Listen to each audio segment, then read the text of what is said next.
Hello again. So seems that I'm in a row now. So uh, yesterday I did one video and today I'm going to make a new video about 25 minutes of programming, real programming. So uh, while editing the last video, I noticed that the hash function that I used was very bad actually, and actually it was also mentioned in the Stack Overflow. So there's another option to use, this one, and so I have to use this instead of the one that I used, because this version that I used does not even consider file names at all. There are other pitfalls also in the current version, so I have to replace this with a better one, and I think this one given by Bryson Tyrell uh, is a lot better. So I have to do that now. So first I'm just going to copy paste this version here. It's mainly almost same as the one that we used already.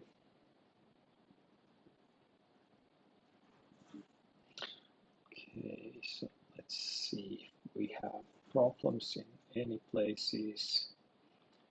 So this actually directly uses the buffer to the digest.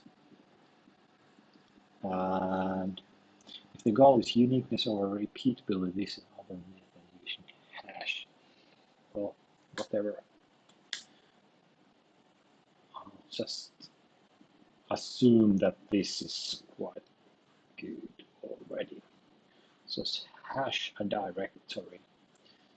So we can basically do this. I'll change this to SHA-1, and this will then use the hex digest. So I'll just remove this, use the hash directory here for the directory, and SHA hash update. So just input that there. So let's see if there's problems anywhere. Yeah, this also checks that the files are really files. So I'm only interested in files, and actually I have to also reduce them to txt and .robot and .html and what's the third one, I don't remember, etc. So we can even reduce the files that we are actually interested about. Uh, then I think I need to sort the files also, because OS walk might actually work in different places in different ways. I have to check. Import OS walk. Not just the documentation. Okay. Directory tree, for each directory tree rooted yields 3 tuple dir names, file names.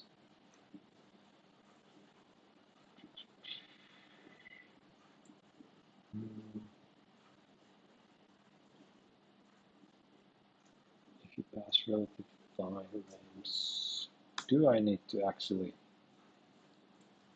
can I do this? Yeah, I can.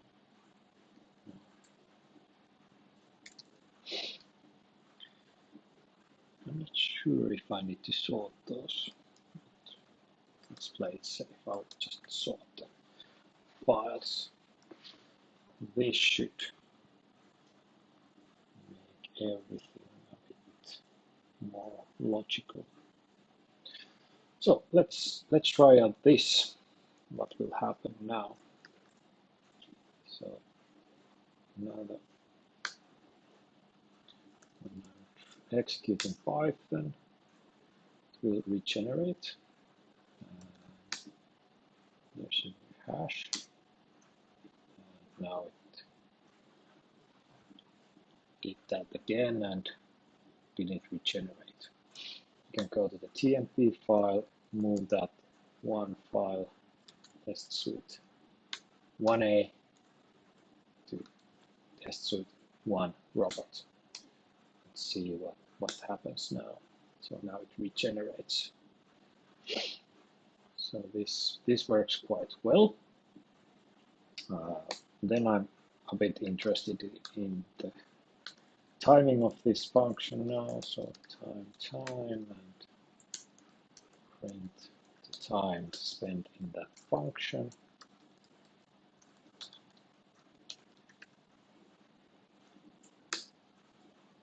So yeah, it's about 1/100th of a second. Yeah, so good enough for now. All right, so that should cover the whole thing. We could also call this as a digest. Should still work here. Just comment this. So fix buggy hash function. There it goes. Oh, yeah, I cannot push correctly because I don't have internet connection. All right, that's it from their point of view. Then let's go onward because I have a lot of time, 17 minutes still. So then I'm also interested in execution command changes. So the file generated should also generate a hash code for the execution command that is used. So we have data sources, we have the options, we have Pabot args. So I'll just print the options and the Pabot args, and also the data sources.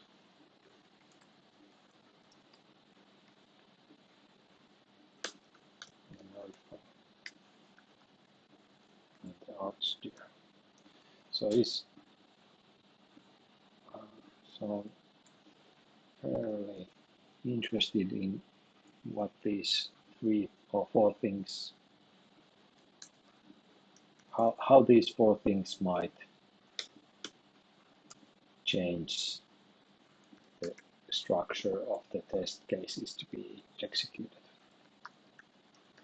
Let's see. All right, so I have the results folder. Not really interested about this one. It shouldn't matter at all. This matters a lot. Whenever this changes, I need to regenerate. So this I need to include in the arg hash. Do not include in the arg hash. And what about the op thing? We have basically everything about Babot's things, Python paths, free report modifiers, variables, stat, stack, state, Latin keywords, exclude and include.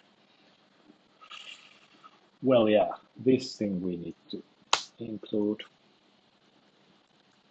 in the arg hash. Yeah. And what about the Pabot args? So we have command to execute processes, false argument files. Double flip. Basically, this actually, I think this shouldn't actually matter.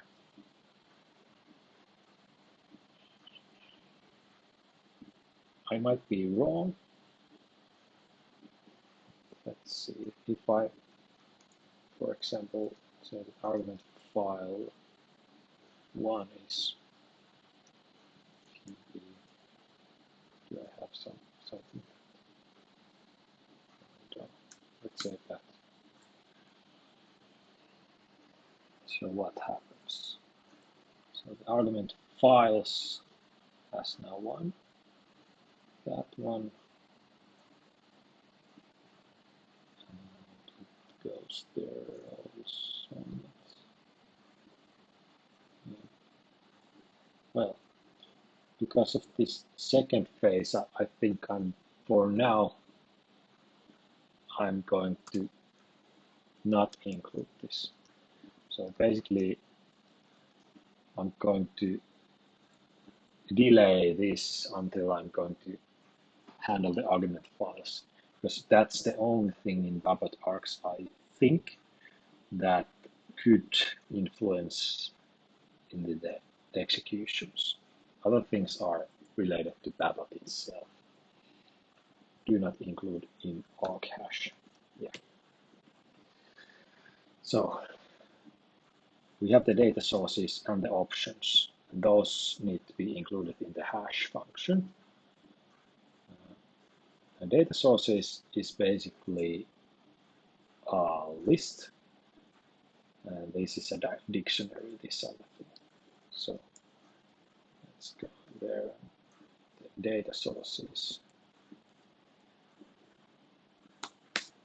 here, and also this other fellow here, we're going to put it to, this is the options, opt there. So key and opt. Okay. And I would like to hash both of these. And the best way to do that, basically, so this is just a list of strings. And actually, I'm not at all interested in the order of those things. So I think what I want to do is take each and every one of those elements from there and have a hash code for them. And there should be something this. Yeah. So there's a hash code for that. TMP. Yeah. And it's different for each one. So we can, for source in data sources, just use this.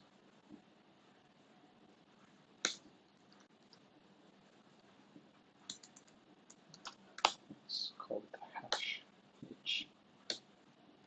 And I'm going to use exclusive XOR. So this actually just mixes the bits a bit. So this should work. And it keeps the thing as the same. And the order shouldn't matter. So if I change the order of things, the value stays the same. So there's my hash function for the data sources. That is kind of like done. That is done because I ignore that. And then I need to include the arg hash. And for those things, we basically have different kind of lists, and each of these lists might have a string string in it, I think.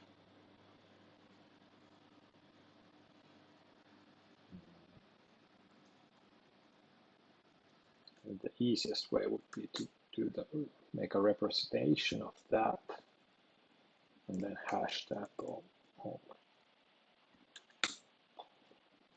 There's a nice number. But this is a problem that these keys can have any kind of order. And I don't want to take the order in, so let's do it differently. So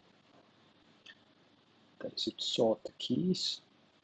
So opt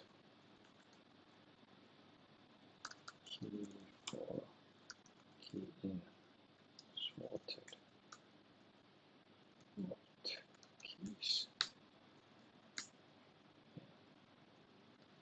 That takes them in correct order. Put the key there also. Yep. And we can take the representation of this thing, this fellow. And if I understand this correctly, this should stay the same for the whole thing, so I can use the hash again, like that. And there you go. There's a hash function.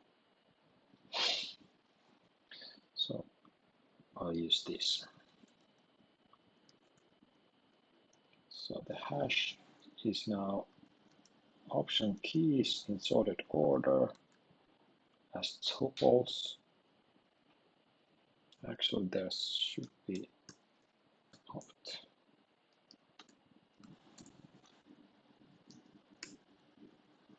items. Yeah. So this actually returns them. Have them in sorted order. Yeah. Yeah. I can use this. And then I can make a representation of that and have a hash function of that. Yeah. This is nice. Just use this. And that's the options. And I can include that in the argument hashes also. And do not include the third one, so print the H now. Let's see. So now there's some argument file option there. I'll remove that. This should generate a new number instead of this one.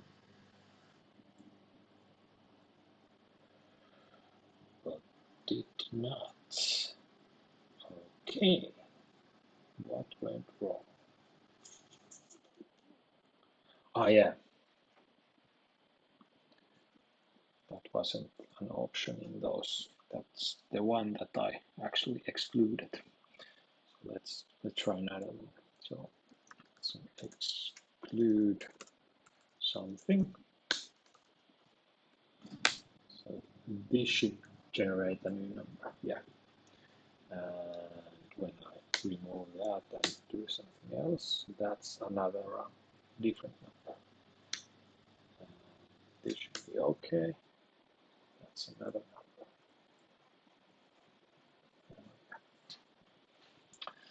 Then I actually want the hex digest out of there.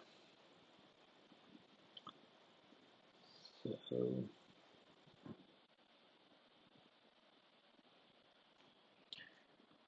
now I have integer values and I want something else out of there.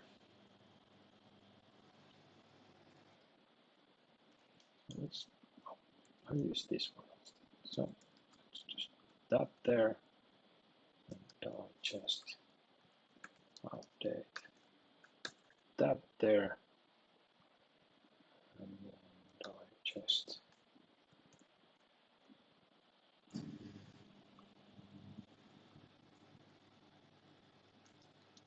Just update that there, and digest, x digest. No, must be string or buffer, not an int. Let's put the string there. Let's put the string there. Okay, that's it. That did it. This is now related to the data sources order. Well, let's keep that as good enough. Now, get hash of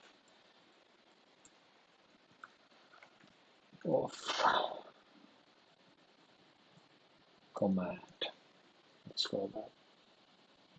So now we need the data sources in and also the options. And that goes there.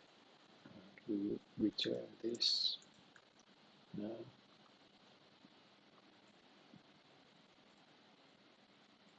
And hash of command. Let's get hash of command and data sources and options. Yeah. All right. So now we have the hash command as the second argument, and I can put that hash of command there also. So let's store that as the second line. Hash of command.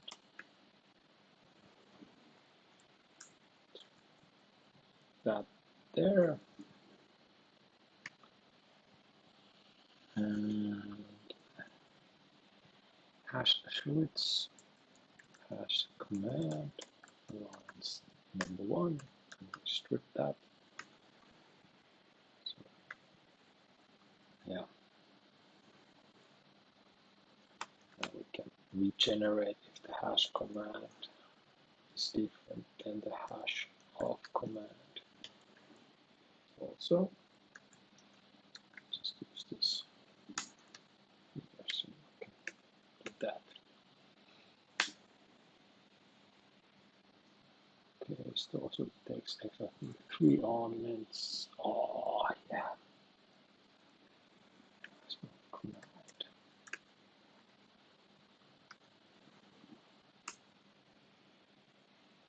Now we generate it. Okay, now it executed. It works so well. So what did I do?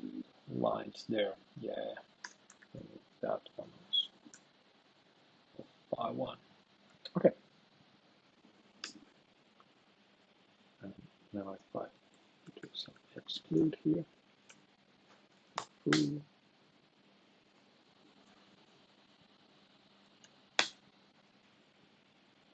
regenerates.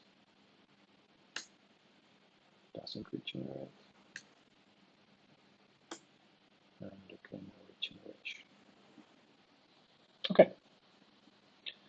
So that's this part when executing a command changes. So that is now detected. Then I have this argument file path, which is a bit tricky, in my opinion. Needs more consideration. I'm actually going to put this as the last one for now.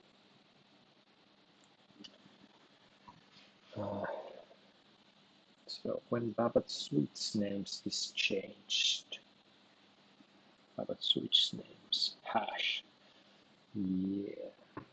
So So the third option actually considers the file that is being generated and used. So the idea is that you can modify the file if you want to. So you can change the execution orders, etc. And when that happens, the Pabot library will actually regenerate the hash code, but it will not influence the execution order, so it doesn't mess up your hand-crafted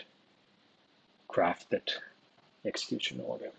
So this is the one that I'm going to consider next, but that was 25 minutes already, so see you next time.